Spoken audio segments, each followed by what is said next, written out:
اعوذ باللہ من الشیطان الرجیم بسم اللہ الرحمن الرحیم۔ ماہ رمضان امت مسلمہ کے لیے اللہ تبارک و تعالیٰ کا خصوصی انعام ہے۔ یہ مہینہ نزول قرآن کا مہینہ ہے۔ اس ماہ مبارک میں پروردگار کی خاص رحمتوں اور برکتوں کا نزول، فراغی رزق، ایک دوسرے کی خیر خواہی اور جنت میں داخل ہونے کے لیے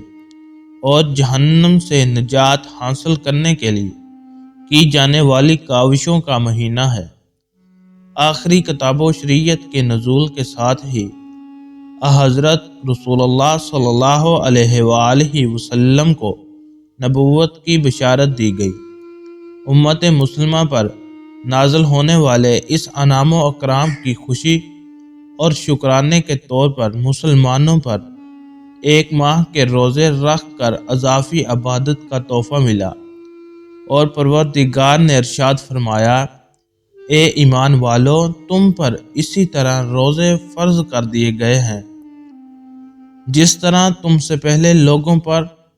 فرض کیے گئے تھے، تاکہ تم پرہیزگار اور متقی بن جاؤ۔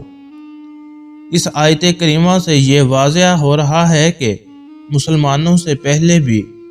دیگر امتوں پر روزے فرض کر دیے گئے تھے تاکہ وہ تقوی کے اعلیٰ درجات پر فائز ہو سکیں۔ رمضان المبارک کی اہمیت رسالت آپ رسول اللہ صلی اللہ علیہ وآلہ وسلم کی اس حدیث مبارکہ سے بہت واضح ہو رہا ہے کہ جس میں آپ صلی اللہ علیہ وآلہ وسلم نے فرمایا کہ اگر معلوم ہو جائے کہ رمضان المبارک کی کیا اہمیت ہے تو امت تمنا کرے سارا سال ہی روزے ہوں۔ رمضان المبارک کا یہ مقدس مہینہ ساری دنیا کے مسلمانوں کے لیے ذکر و فکر، تسبیح و تحلیل، کثرت تلاوت، نوافل اور صدقہ و خیرات کا باعث بنتا ہے۔ اس مہینے کو پا کر دنیا کا ہر مسلمان اپنے اپنے ایمان اور تقوی کے مطابق حصہ لے کر اپنے جسم اور روح کے لیے تقویت کا سامان فراہم کرتا ہے۔ اسی طرح حضور اکرم صلی اللہ علیہ وآلہ وسلم کی یہ حدیث مبارکہ ہے کہ روزہ گناہوں سے بچنے کے لیے ڈھال ہے۔ اس حدیث سے صاف واضح ہو رہا ہے کہ روزہ دار صرف اپنے آپ کو کھانے پینے سے ہی نہیں روکتا، بلکہ روزہ دار کو فحش گوئی، بےہودگی اور لڑائی جھگڑے اور گالی گلوچ سے پرہیز کرنے سے بھی اجتناب کرنے کا حکم دیا ہے کہ اگر اس طرح کا کوئی معاملہ روزہ دار کو پیش آ جائے تو وہ مد مقابل کو صرف اتنا ہی کہہ دے کہ میرا روزہ ہے اور میں روزے سے ہوں، اور وہ ایک بہت بڑی معاشرتی برائی سے بچ سکے گا، کیونکہ ایک طرف اگر نیک اعمال کرنا باعث اجر و ثواب ہے تو دوسری طرف برائیوں سے اپنے آپ کو بچانا بھی انتہائی اہم ہے، جیسا کہ رسول اللہ صلی اللہ علیہ وآلہ وسلم کا فرمان عالی شان ہے کہ آپ نے صحابہ کرام رضوان اللہ علیہ سے دریافت فرمایا کہ کیا تم جانتے ہو کہ مفصل کون ہے؟ تو صحابہ کرام رضوان اللہ علیہ نے عرض کی، جو شخص صاحب مال نہ ہو وہ مفلس ہے، اور آپ صلی اللہ علیہ وآلہ وسلم نے فرمایا کہ میری امت کا مفلس وہ ہے جو قیامت کے دن نماز، روزہ اور زکوٰۃ جیسے اعمال اپنے ساتھ لے کر آئے گا، لیکن اگر اس کے ساتھ اس نے کوئی گالی دی ہوگی، کسی پر تہمت لگائی ہوگی، کسی کا ناحق مال کھایا ہوگا یا کسی کو ناحق قتل کیا ہوگا، تو اس کی نیکیاں مظلوموں میں تقسیم کر دی جائیں گی، اور اگر اس کی تمام نیکیاں ختم ہوگی تو اس مظلوموں کے گناہ اس کے نامہ اعمال میں ڈال دیے جائیں گے۔ اسی طرح روزے کی فضیلت کے حوالے سے حضرت ابن عمر رضی اللہ تعالی عنہ سے روایت ہے کہ حضور نبی کریم صلی اللہ علیہ وآلہ وسلم نے فرمایا، جنت سال کے آغاز سے ہی اگلے سال تک رمضان المبارک کے لیے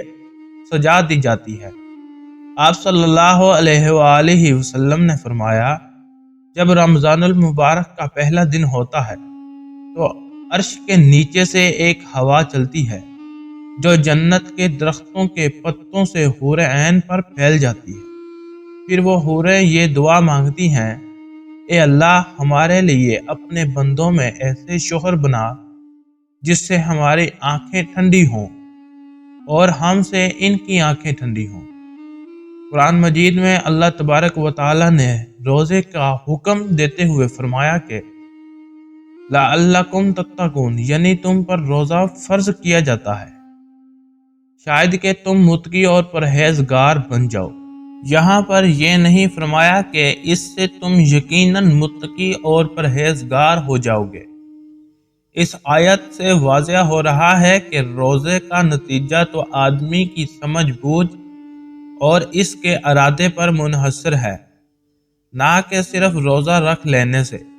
اور جب تک انسان روزے کے اصل مقصد کو حاصل نہیں کر لیتا، یعنی کہ تقویٰ اور پرہیزگاری، تب ہی روزہ اس لیے فائدہ مند ہے۔ اگر اس نے روزہ رکھ کر تقویت اور پرہیزگاری حاصل نہیں کی تو اسے کوئی فائدہ حاصل ہونے کی امید بھی نہیں رکھنی چاہیے۔ رسول اللہ صلی اللہ علیہ وآلہ وسلم نے اپنی امت کو آنے والے ہر قسم کے فتنوں کے بارے میں نہ صرف خبردار کیا ہے بلکہ مستقبل میں رونما ہونے والے اہم واقعات کے بارے میں بھی آگاہ کیا گیا ہے، خاص کر کے ظہور امام مہدی، خروج دجال سے متعلق واقعات کو تفصیل سے بیان کیا ہے،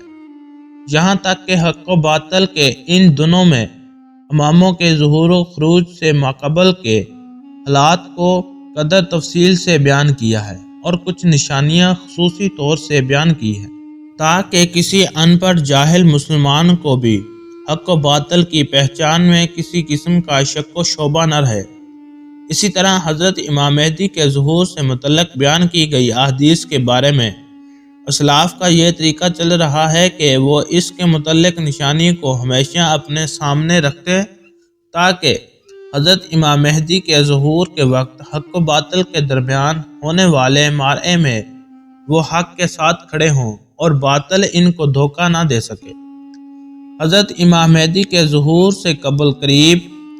ترین نشانیوں میں سے ایک نشانی رمضان المبارک میں ایک زوردار آواز سنائی دینا ہے، چاہے وہ چیخ کی صورت میں ہو یا دھماکے کی صورت میں۔ نصف رمضان المبارک کی رات یعنی 15ویں شب کو ہوگا اور وہ جمعے کی شب ہوگی۔ اسی طرح اس رمضان المبارک میں سورج گرہن کا ہونا، آسمانوں پر ستون کی مانند کسی چیز کا روشن ہونا، اور سب سے بڑھ کر اس رمضان المبارک میں ملک شام میں سفیانی کی جانب سے مسلمانوں کا قتل عام کرنا وغیرہ۔ رسول اللہ صلی اللہ علیہ وآلہ وسلم نے فرمایا، رمضان میں ایک زبردست آواز آئے گی۔ تو صحابہ کرام رضوان اللہ علیہ اجمعین نے پوچھا، یا رسول اللہ صلی اللہ علیہ وآلہ وسلم، آواز رمضان کے اول میں ہوگی، درمیان میں ہوگی یا پھر آخر میں؟ تو آپ صلی اللہ علیہ وآلہ وسلم نے فرمایا، نصف رمضان میں۔ جب نصف رمضان میں جمعے کی رات ہوگی تو آسمان سے ایک زوردار آواز آئے گی جس سے 70,000 لوگ بے ہوش ہو جائیں گے اور 70,000 اندھے ہو جائیں گے اور 70,000 بہرے ہو جائیں گے۔ ایک اور روایت کے مطابق 70,000 راستے بھٹک جائیں گے اور 70,000 لڑکیوں کی وقارت زائل ہو جائے گی۔ اکرام رضی اللہ تعالی عنہ نے دریافت کیا، یا رسول اللہ صلی اللہ علیہ وآلہ وسلم، تو آپ کی امت میں سے اس آواز سے کون محفوظ رہے گا؟ تو رسول اللہ صلی اللہ علیہ وآلہ وسلم نے فرمایا، جو اس وقت اپنے گھر میں رہے گا اور سجدے میں گر کر پناہ مانگے اور زور زور سے تکبیریں کہے۔ پھر اس کے بعد ایک اور آواز آئے گی۔ پہلی آواز حضرت جبرائیل علیہ السلام کی ہوگی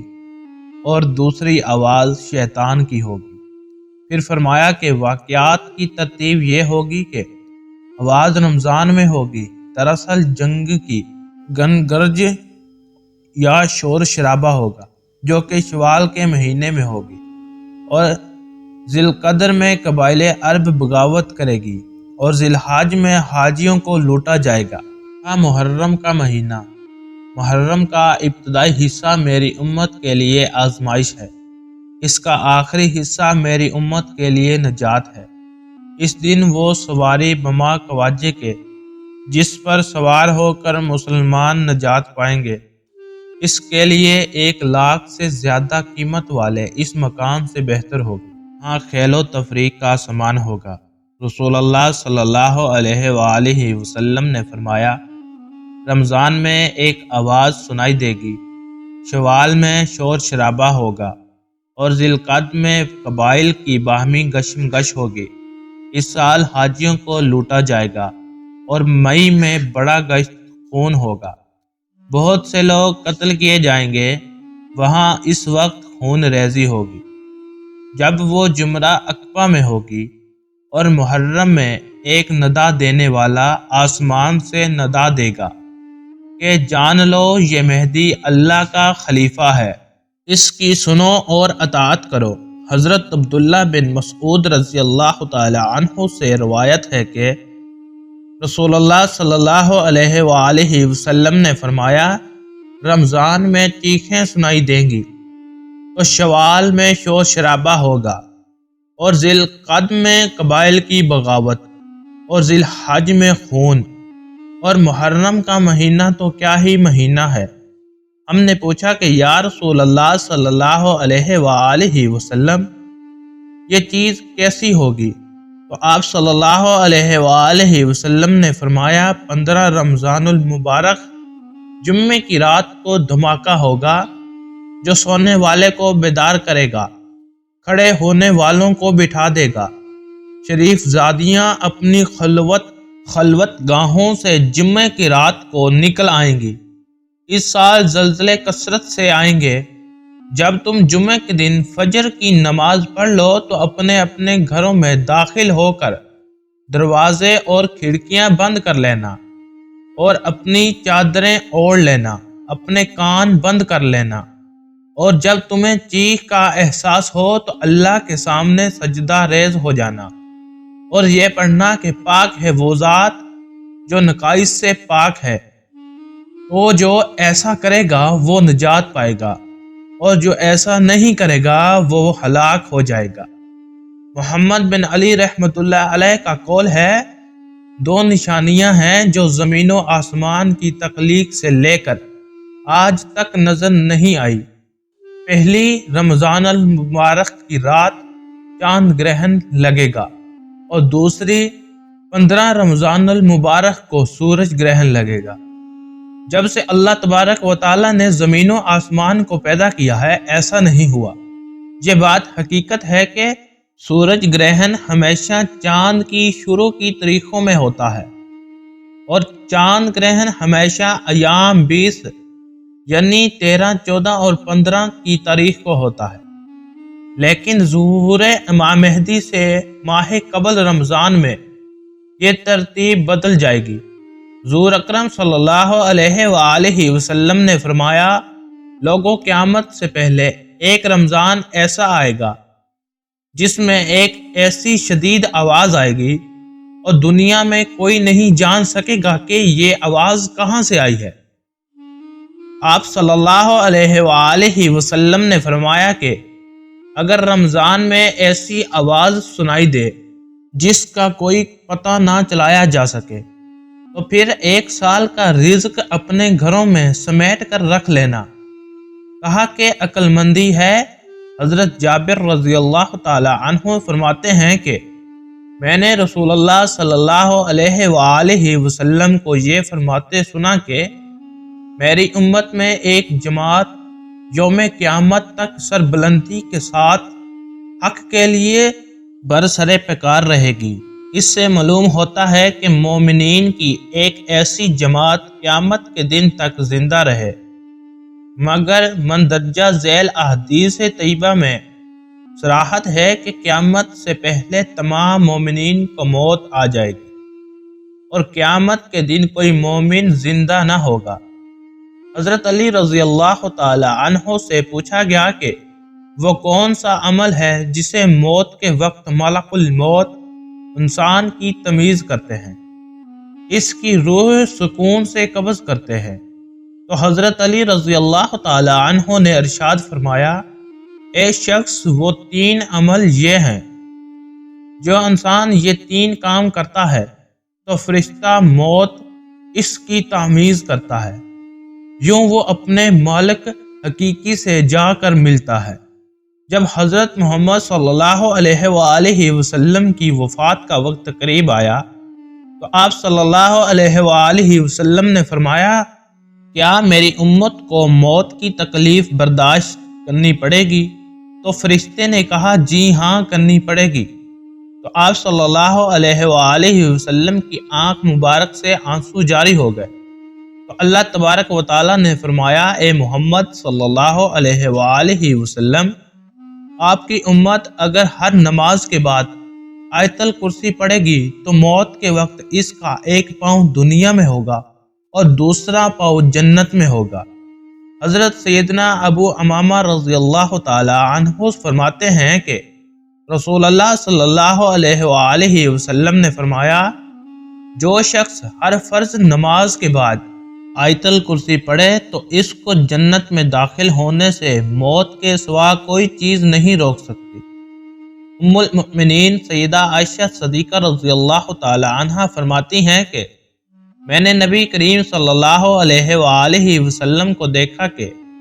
جب آپ صلی اللہ علیہ وآلہ وسلم کسرات الموت میں مبتلا تھے تو آپ صلی اللہ علیہ وآلہ وسلم کے پاس پانی کا پیالہ رکھا تھا جس میں پانی تھا۔ آپ صلی اللہ علیہ وآلہ وسلم نے پیالے میں اپنا ہاتھ ڈبوتے اپنے چہرے مبارک پر پھیرتے اور یوں فرماتے، اے اللہ، موت کی سختی دور کرنے کے ساتھ میری مدد فرما۔ اللہ رب العزت ہمیں بھی موت کی سختی سے محفوظ فرمائے، آمین۔ ناظرین، کمنٹ باکس میں اللہ کے ناموں میں سے ایک نام ضرور ٹائپ کریں، اور اگر آپ اس طرح کی ویڈیو دیکھنا چاہتے ہیں تو ہمارے Shiraz T V YouTube channel کو لازمی سبسکرائب کر لیں۔ جزاک اللہ۔